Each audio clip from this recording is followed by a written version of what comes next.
round pick.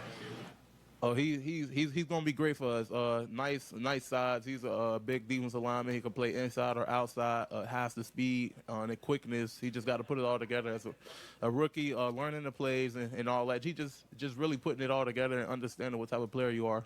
Guys, Elijah Roberts is new to your room, fifth round draft pick. What have you seen from him? And is he a guy that you kind of maybe taken under your wing, or say I've been in your shoes before and this is how we do it? Yeah, Elijah is really talented and he's really smart. He's got some juice in his legs. He's really fast. He's really shifty. I think he's going to be a hell of a pass rusher. But beyond that, he's really intelligent. You know, he doesn't have mental errors. You know, there's still some growing pains as far as like technique and just how strong some of these guys are across from him. But like, he's going to be just fine. He's really talented, and like I said, he's smart. So, you know, he's going to be in the right place and he's going to make the plays that he needs to make. So, I'm really excited to see him play. He's a big guy that played on the edge at SMU, and you played on the edge a lot at Houston and had to make that transition inside. You shared some words of wisdom with him about, you know, playing inside where the action's a lot faster and sometimes you get two guys on you rather than having that extra room to operate on the edge. I haven't necessarily had that conversation with him, but just helping him, giving him key points, because it does happen a lot faster. And like, you know, like say if the back hops over to the opposite side, you got to widen out because, you know, that guard is probably coming to you. A lot of teams don't have same side run like at a high frequency.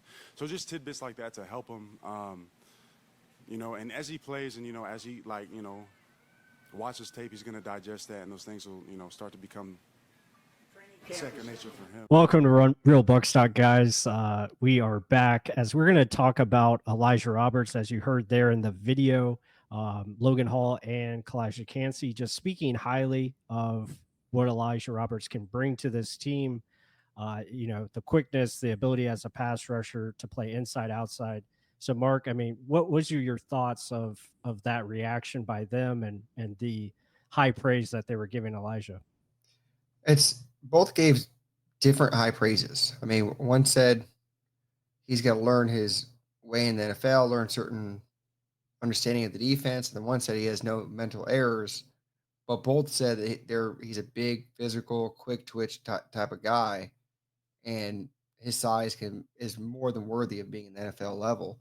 But size doesn't mean everything. You got to understand where to be, when to be, and how to leverage to win. Right. So size doesn't mean all. So yes, it's good. You're getting good praise. You've heard nothing but good things about the first three picks. Our fourth round pick got hurt. You heard nothing but good things from him from pre-training camp. But Elijah Roberts getting good praise is huge too. So it's telling though that he's literally Logan Hall's backup, very similar type of player. But the thing is, like, does mindset help in this scenario? Does understanding how to get after it, not just one move, help you in this factor, right? So either way, like it's cool that everyone's being positive about it. I just want to see it, right? So you've seen a lot more clips from the cornerbacks and Yeah. receivers. You hasn't really seen Elijah Roberts, so I think you're going to see a lot more of him in preseason. And that's what I'm looking forward to. Yeah, absolutely. I mean, as we stand here today, the Bucs are just a week away from their first preseason game next Saturday against the Titans. They have the Titans coming in for practice, for a joint practice on Thursday. So that should be exciting to get some highlights from that and see what happens. But yeah, Elijah Roberts. I mean, we did a film study of him. He was a lot of fun to watch on tape. I thought there was a lot of good things that he brought to the game. Again, you see the power, the athleticism, has the tool set. I mean, he has all the skills you want, especially against the run. I think he can set the edge really well. Does a good job of maintaining his gaps and discipline. But with that said, you know, you just want to see him, you know, show that at the next level. And that's going to be a transition for him. So how quickly can he learn, like you were talking about, Mark, and how quickly can he prove it at this level? Yeah, and I mean, when we did the film study, there's a reason why he was a fifth round pick, right? He wasn't a top day one, day two. He was a little later round.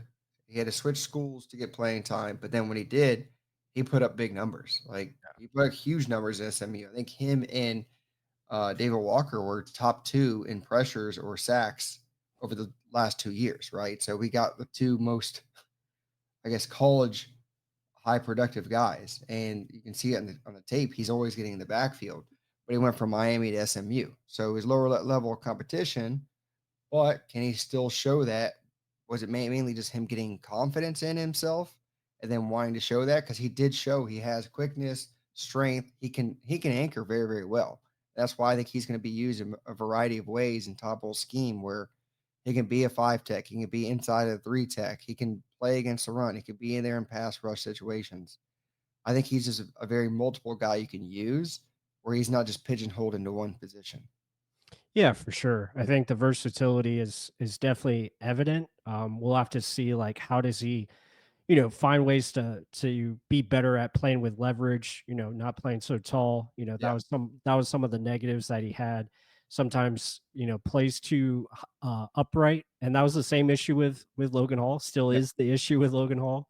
Like those are the things like because they're kind of similar in their builds, similar in their molds as far as coming from the edge position, moving inside. That's what you heard there from Logan. And what I do like is like Kalijah was speaking very highly of his versatility, the ability to move inside or out, the athleticism on display. So they're very confident like he can pick it up very quickly because of his intelligence and his understanding of the game. So that's what we're hoping, to see at this next level. And it's telling of this draft class, right? Like all of them are really smart players. Emeka steps in, they're like, holy crap, this guy is like the Chris Godwin role from day one, Mhm. right? That's from Baker and on down. And then you're hearing Benjamin Morrison Yeah. and the same thing with him. They're putting him with the ones, and he's not batting an eyelash. He's just going. Parrish, same thing. He's nickel position. He's a hell of an outside corner. Like you're hearing nothing but positive things of just what their brains are doing. They're picking it up really fast. Maybe the same thing's happening here, but yeah, you can't hit on all of them. But if you are, holy hell, you're doing a good job. So kudos to Jason Light. But again, it's just getting the right mentality of player that wants to play football that is all about ball and Mhm. will eat up the playbook to get on the field faster. Yeah, absolutely. I'm right there with you. I completely agree. I think it's going to be very intriguing, next weekend and the weeks to come to see how quickly can these rookies assert themselves? How fast are they making plays? Can they be consistent as we go through the tape? And how much can they avoid, making those mental mistakes? And if they do make a mistake, can they quickly correct themselves and be better going forward? So that is definitely has me pumped up for preseason football. I know it's only preseason, Mhm. but this It's is where, yeah, it's football. I mean, this is where you and I get very excited because we can dive into the tape. We can see what is wrong, what is correct, how good is someone making an impression. I think that is going to be really cool to see as we move forward here. Heck yeah. I mean, I just want to see pads on. I want to see against someone that's not our own team. Right. I know we got another team coming in for practice, but still, it's how do you face against someone else that isn't just your own teammate in this heat, right? Yeah. You've already known what they can do, what their go-to moves are. Now put those moves on someone else and let's see what happens. Yeah, absolutely. So, guys, I hope you enjoyed this video. Be sure to hit that like button, comment down below your thoughts, and please hit that subscribe button. If you're checking us out on YouTube, be sure to hit the join membership as we have memberships available on YouTube. Hit that join button.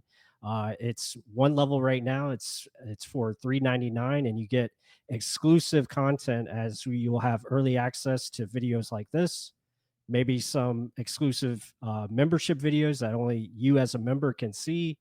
A lot of cool things that we have planned. Also, check us out on Substack if you want to see more, film breakdowns. We have a lot of great content coming out over there for more exclusive content. So, with that said, I hope you enjoy it. And until the next one.